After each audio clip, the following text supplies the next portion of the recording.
فبشرهم بعذاب أليم يوم يحمى عليها في نار جهنم فتكوى بها جباههم وجنوبهم وظهورهم هذا ما كنزتم আল্লাহ রাব্বুল আলামিন কোরআনের মধ্যে বললেন, আর যারা নিজেদের সম্পদকে পুঞ্জীভূত করে রাখে, মুষ্টিবদ্ধ করে রাখে, এক টাকাও যেন বাহিরে বের না হয়, আল্লাহর পথে খরচ করে না, যাকাত আদায় করে না, তাদের জমাকৃত সম্পদগুলোকে রব্বুল আলামিন কিয়ামতের ময়দানে জাহান্নামের আগুন দিয়া জ্বালায়া পোড়ায়া লোহার মতো অঙ্গার বানিয়ে তাদের পেছনে, তাদের পার্শ্বদেশে, তাদের কপালের মধ্যে ছেঁকা দিবেন।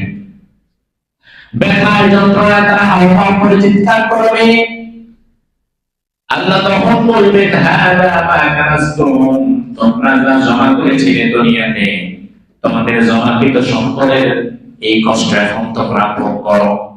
আল্লাহর হাবিব সাল্লাল্লাহু আলাইহি ওয়াসাল্লাম সহিহ বুখারীর 1403 নম্বর হাদিসের মধ্যে বললেন, মান আতাহুল্লাহু মা'আলা ফালাম ইউদ্দি যাকাতাহু মুতিলা লাহু ইয়াওমাল কিয়ামাতি শুজাআন আকরা লাহু যাবিবাতান।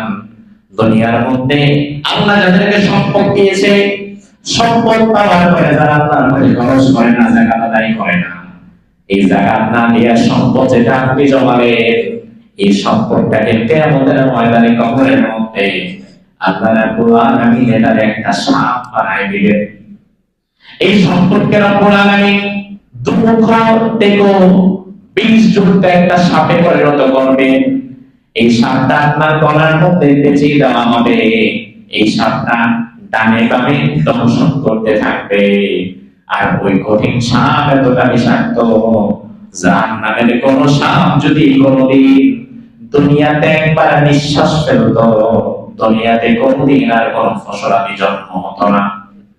এত বিষাক্ত সাপ দুনিয়াতে আল্লাহ তাআলা বানাই নাই, এত বিষাক্ত সাপ দুনিয়াতে আল্লাহ বানায় নাই। বানালে দুনিয়া ধ্বংস হয়ে যেত। একবার যে সাপ নিঃশ্বাস ফেললে দুনিয়া নাকি ধ্বংস হয়ে যাবে।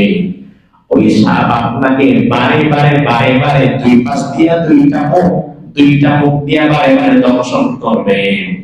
ব্যথায় যন্ত্রণায় কাতরাতে কাতরাতে আপনি মৃত্যু যন্ত্রণায় ছটফট করবেন, কিন্তু ওই জীবনে আর কোনো মৃত্যু নাই। মৃত্যু যন্ত্রণা হবে ঠিকই, কিন্তু মরণ আসবে না।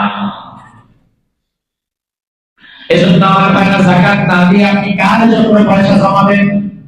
এই বছর যাকাত না দিয়ে সর্বোচ্চ 2-4-5 লাখ টাকা হয়তো আপনি জমাতে পেরেছেন।